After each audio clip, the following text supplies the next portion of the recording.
Buenas tardes, queridos hermanos. Ministerios Príncipe de Paz les da la bienvenida a esta nueva enseñanza. Continuando con nuestro estudio de Primera de Juan, capítulo 5, versículos del 1 al 5, el tema de esta enseñanza son las marcas del nacimiento de los hijos de Dios. Por favor, acompáñeme. Abra su Biblia. Primera de Juan, capítulo 5, versículos del 1 al 5. La palabra de Dios dice así: todo aquel que cree en Jesús es el Cristo, es nacido de Dios, y todo aquel que ama al que engendró, ama también al que es nacido de él. En esto sabemos, amados, a los hijos de Dios, cuando amamos a Dios y guardamos sus mandamientos. Pues este es el amor de Dios, que guardemos sus mandamientos, y sus mandamientos no son gravosos. Porque todo el que ha nacido de Dios vence al mundo y está en la victoria que ha vencido al mundo, nuestra fe. ¿Quién es el que vence al mundo, sino el que cree en Jesús, el Hijo de Dios? La idea principal del capítulo 5 de los versículos del 1 al 5 es la siguiente: los verdaderos cristianos mostrarán la evidencia de ser hijos de Dios, incluyendo las creencias correctas sobre Él y una vida santa. Es muy frecuente que los hijos sigan los pasos de sus padres. A menudo escuchamos las afirmaciones de tal palo, tal astilla, o es igual que su madre. Además, también ocurre que los hijos suelen tener un gran parecido con su madre o con su padre o ambos. Alguien puede decir: esa es la viva imagen de su padre. Tiene los ojos, la nariz, la barbilla de su papá. Y nuestras muecas les gusta señalar a sus hijos y los llaman la boca. No sé muy bien a qué se refiere que su boca es parecida a la de su padre o a la mía, o la que hablan mucho con su padre o con su abuelo. En cualquier caso, están reconocidos el parecido familiar o los rasgos o marcas de nacimiento que evidencian a quienes pertenecen. En la primera carta de Juan, el último apóstol vivo llamó repetidamente la atención sobre las tres marcas de nacimiento generales de los hijos de Dios. Estas son, escucha muy bien, la fe correcta, que es la marca de la doctrina, el amor correcto, que es la marca moral, y el comportamiento correcto, que es la marca ética o social. Ahora, en 1 de Juan, capítulo 5, de los versículos del 1 al 5, van a extraer las aplicaciones necesarias de estas tres marcas de nacimiento y a destacar 6 evidencias específicas que identifican a una persona como hijo de Dios.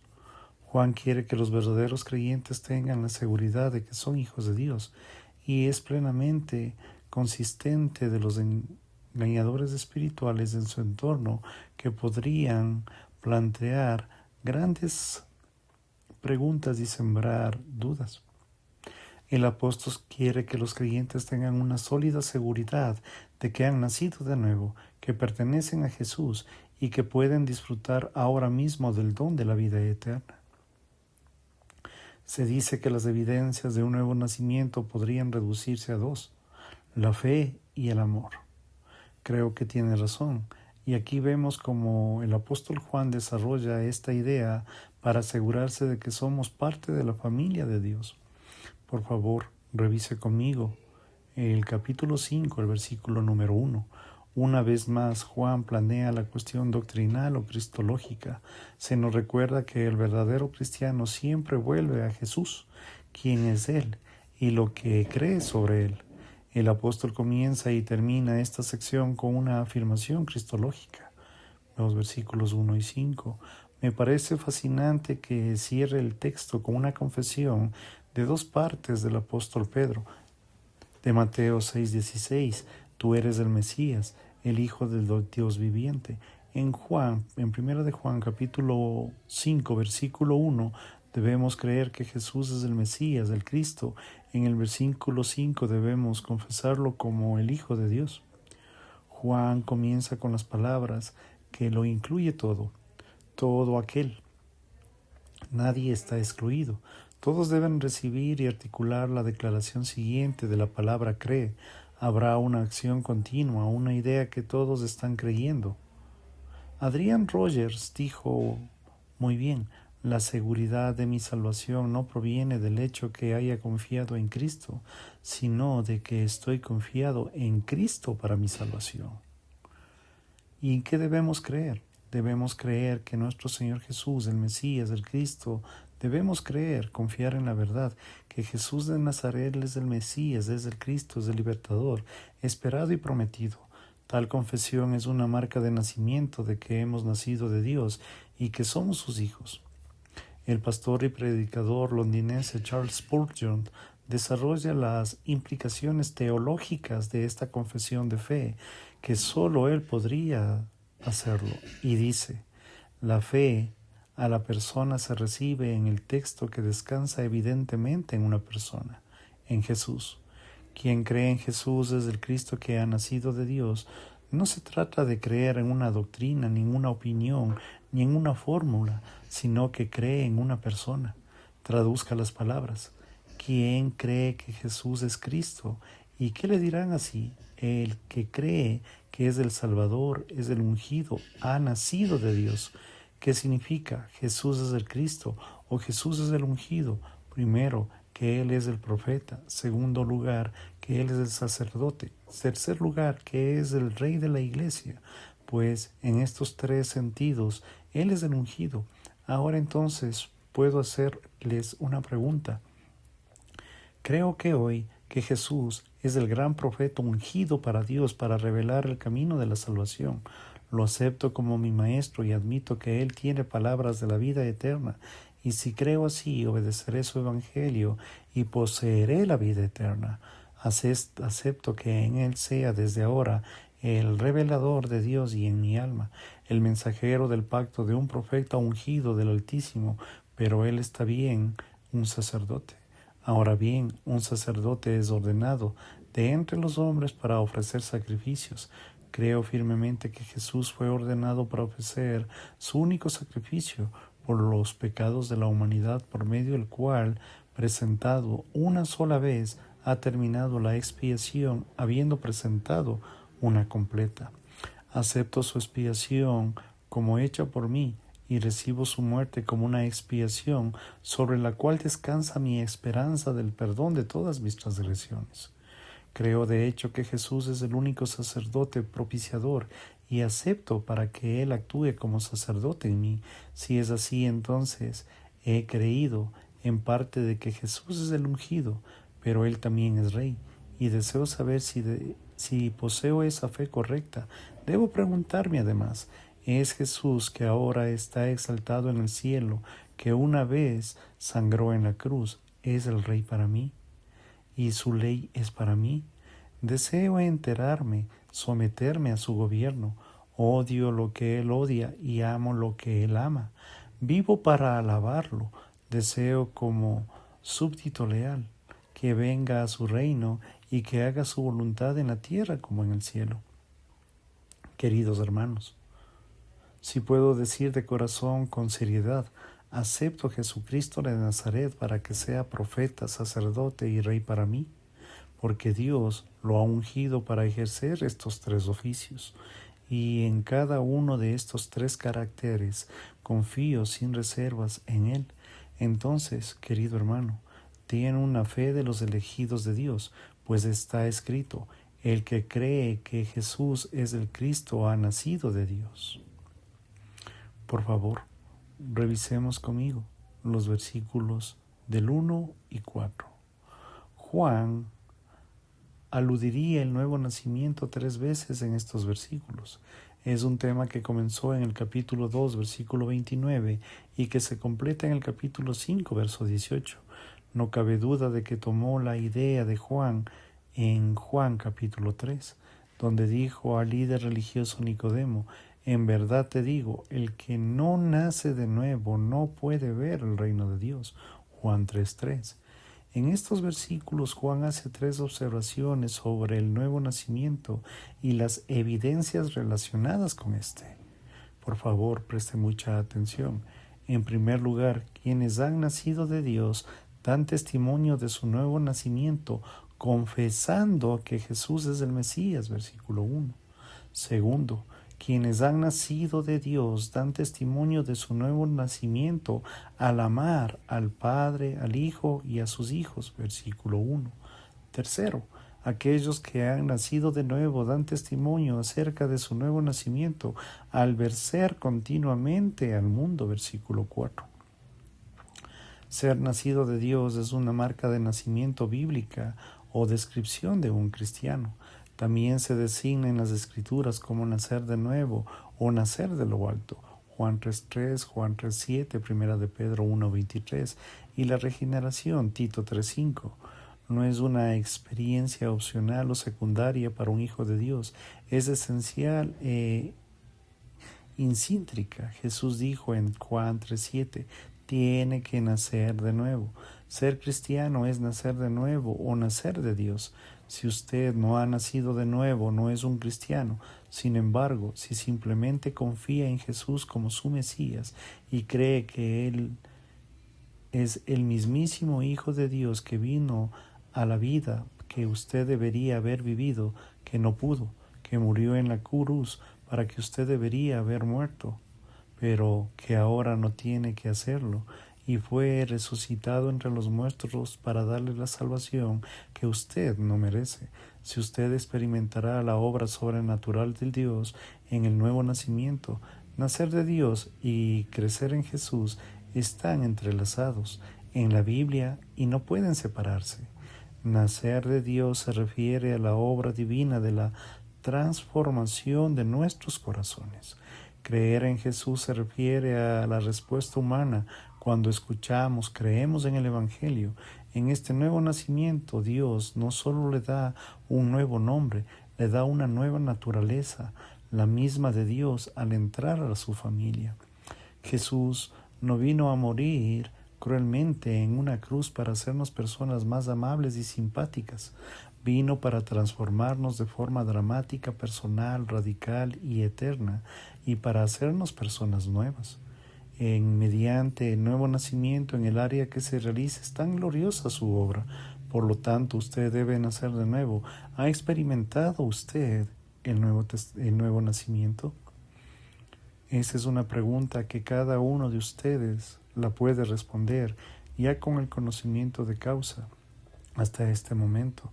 Esa pregunta espero que resuene dentro de sus oídos y de su corazón y que responda de la manera más sincera posible. ¿Ha experimentado usted el nuevo nacimiento? Por favor, continúe conmigo. Revisemos los versículos 1 y 2.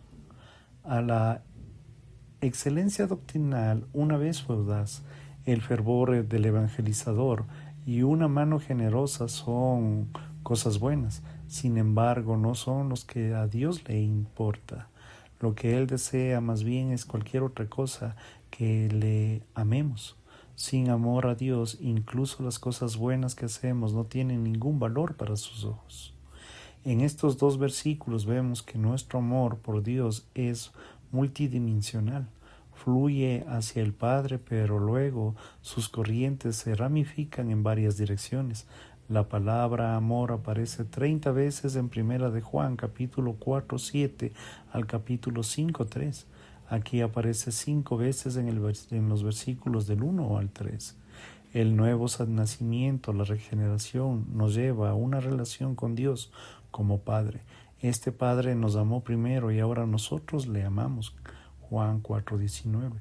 Por lo que Él es, por lo que Él ha hecho por nosotros en Cristo. Capítulo 4, versículo 10. Sin embargo, no solo amamos al Padre, sino también a la familia del Padre que está conformando. Amaremos a nuestros hermanos y hermanas, los nacidos en Él. Capítulo 5, versículo 1. No obstante, Juan hace una declaración interesante en el versículo 2, que el principio aparece fuera de lugar. Dice que podemos saber que amamos a los hijos de Dios cuando amamos a Dios y guardamos sus mandamientos. Pero esto está fuera de lugar. No debería decir que sabemos que amamos a Dios porque amamos a sus hijos. No lo creo. Creo que el punto de Juan en realidad se basa en la enseñanza del Señor Jesús sobre los dos grandes mandamientos de Mateo 22, de los versículos del 36 al 40. Mi amor por los demás es el complemento natural y el compañero de mi primer amor por Dios. Si lo amo, cumpliré sus mandamientos, y guardar sus mandamientos implica amar a los demás, a sus hijas e hijos en particular. Además, en el versículo 3 nos informa de que obedecer el mandamiento es amarse los unos a los otros. No sería una carga, sería una alegría, un placer, porque el nuevo nacimiento hace que sea algo natural. En nuestro amor al Padre nos inspira, nos motiva a amar a quienes Él ama y amarlos como Él nos ama. El argumento de Juan tiene una enorme implicación práctica. En primer lugar, nos protegerá de interpretaciones sentimentales y emocionales del amor que dejan fuera el juego del carácter y los mandatos de Dios. En segundo lugar, como si el amor, porque el Señor guía mi amor por los demás, buscaré su bien final, no es temporal y pasajero. No buscaré hacer que los demás se sientan cómodos mientras descuido su mayor necesidad, que es la salvación eterna en Cristo. Puedo vestirles, educarles, animarles, que son todas buenas empresas, pero me esforcé por encima de todos los demás con actos de bondad para ayudar a conocer y amar y confiar a Dios como Hijo de Dios y a su Mesías personal, versículo 1. Al fin y al cabo, como dijo nuestro Señor en Marcos 8:36, ¿de qué sirve el hombre ganar el mundo entero si pierde su alma? Por favor, siga conmigo. Revise los versículos 2 y 3. Juan vuelve al tema de la obediencia a los mandatos de Dios. Aunque sabía que amar al Señor y obedecerle eran cuestiones distinguibles, también sabían que eran inseparables. Juan 14, versículo 15. Aquí añade una nueva perspectiva sobre la obediencia que creo que es libertadora. Si encuentra en el final del versículo 3, donde dice que los mandatos de Dios no son gravosos. ¿Cómo funciona eso? Juan está diciendo que en el nuevo nacimiento recibió una nueva naturaleza. Con esta nueva naturaleza vienen nuevos afectos, pasiones, intereses y valores, porque ahora amo a Dios y luego de odiar lo atesoro y lo valoro por encima de todo. Me deleito en su obediencia y ahora encuentro en sus mandamientos que no son una carga, sino una bendición. No son un trabajo pesado, sino una delicia. Se dice, lo que desea hacer con todo su corazón no es una carga. Mi corazón desea amar y obedecer a mi Señor. En los Salmos encontramos repetidamente los alegres testimonios de los corazones regenerados cuando cantan su alegría al hacer la voluntad del Señor y obedecer sus mandamientos. Por favor, escuche muy bien esto.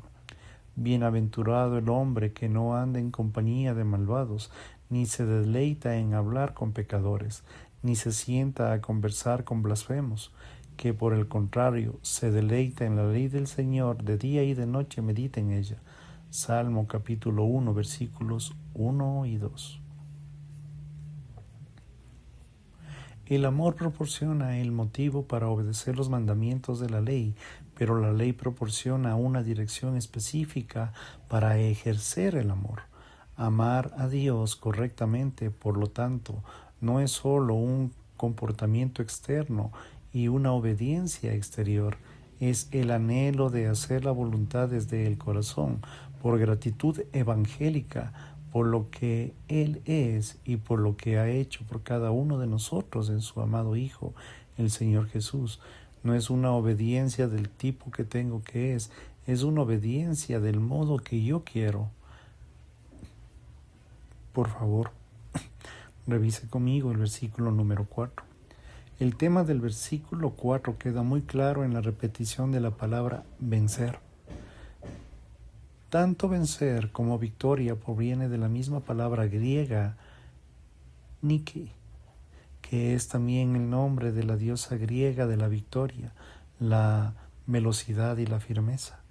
El nombre romano de Nike era Victoria, y no es de extrañar que tenga alas en la mayoría de las pinturas y en los estatutos. Aquel que ha nacido de Dios vence, es continuamente victorioso sobre el mundo.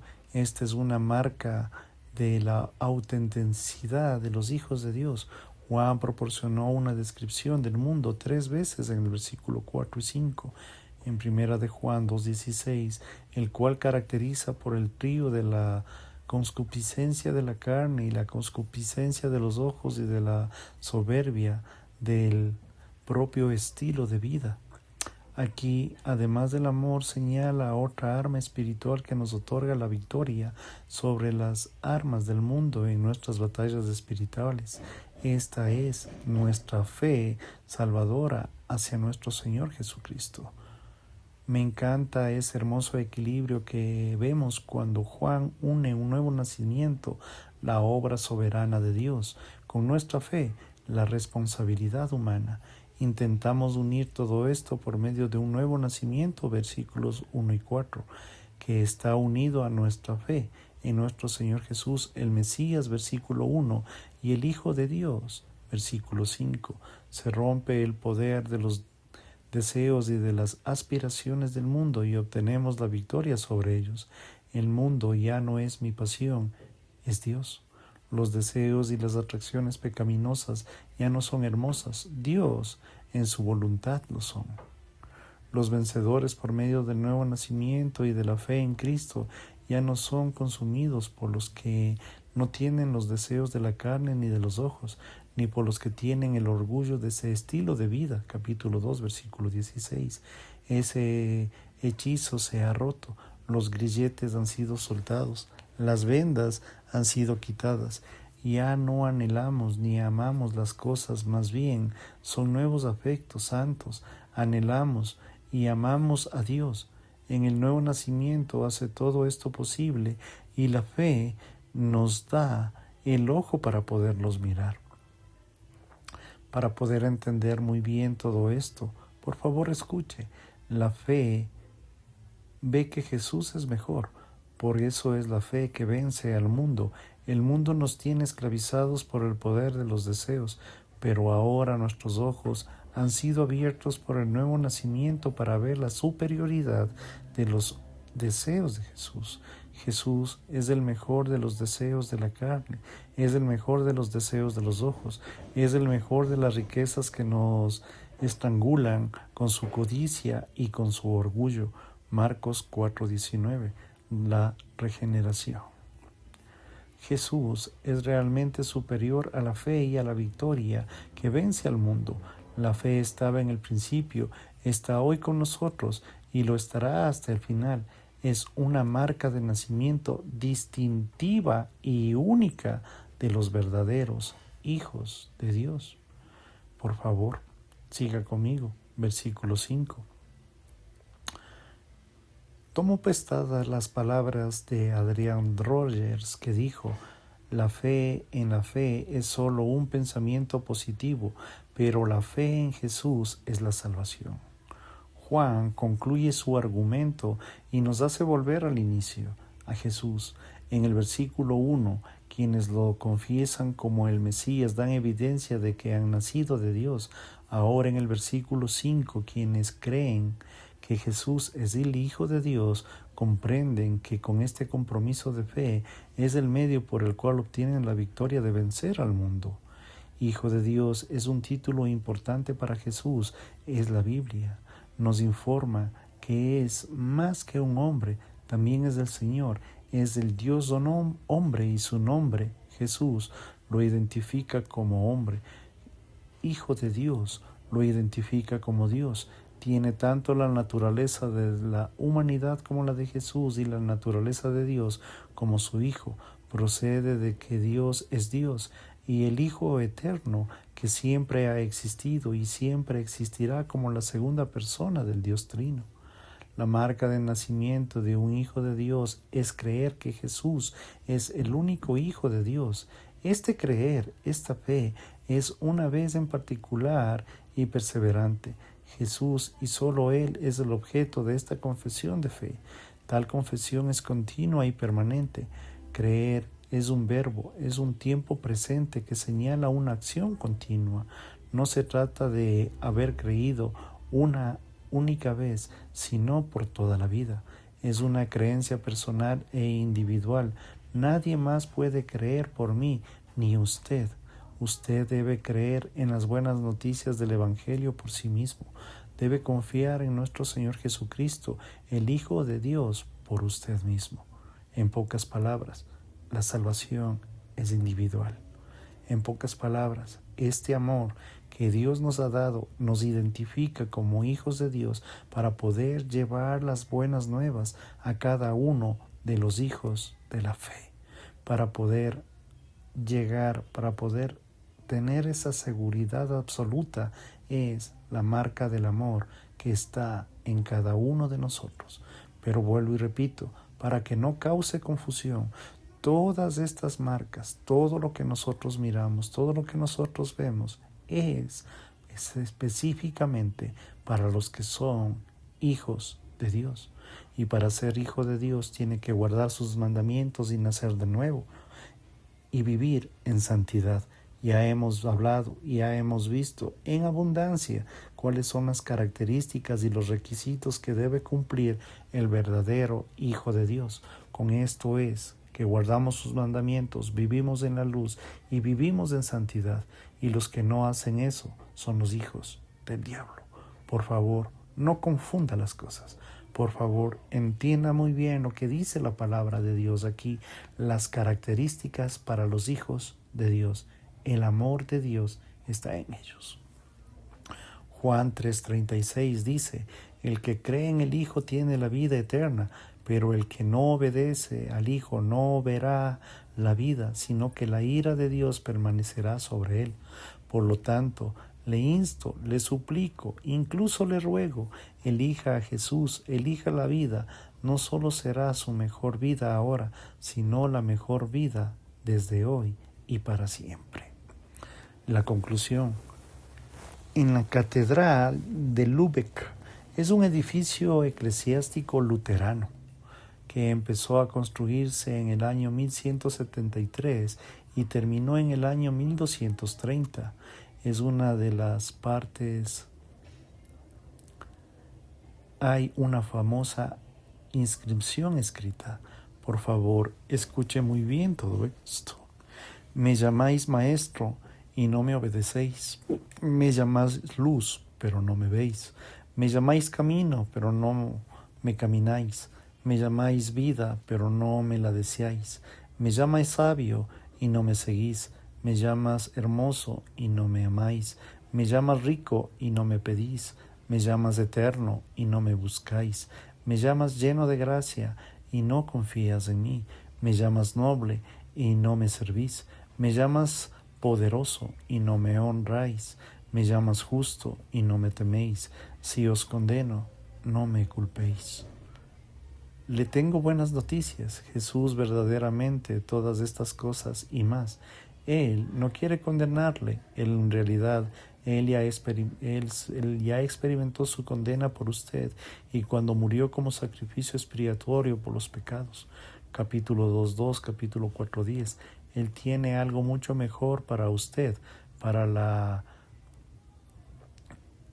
condenación. Quiere que crea que en Él es el Mesías, el Hijo de Dios, y que experimenta un nuevo nacimiento espiritual. Quiere cambiar su corazón para que se deleite en amar al Padre y a la familia de Dios.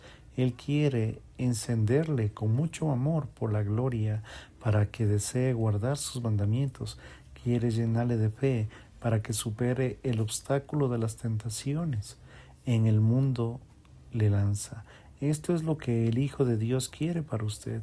Quiere que usted lleve una vida en su alma, las marcas de nacimiento de un verdadero Hijo de Dios. Gracias, queridos hermanos, por su tiempo. Si Dios lo permite, estaremos en una nueva enseñanza con ustedes. Bendiciones.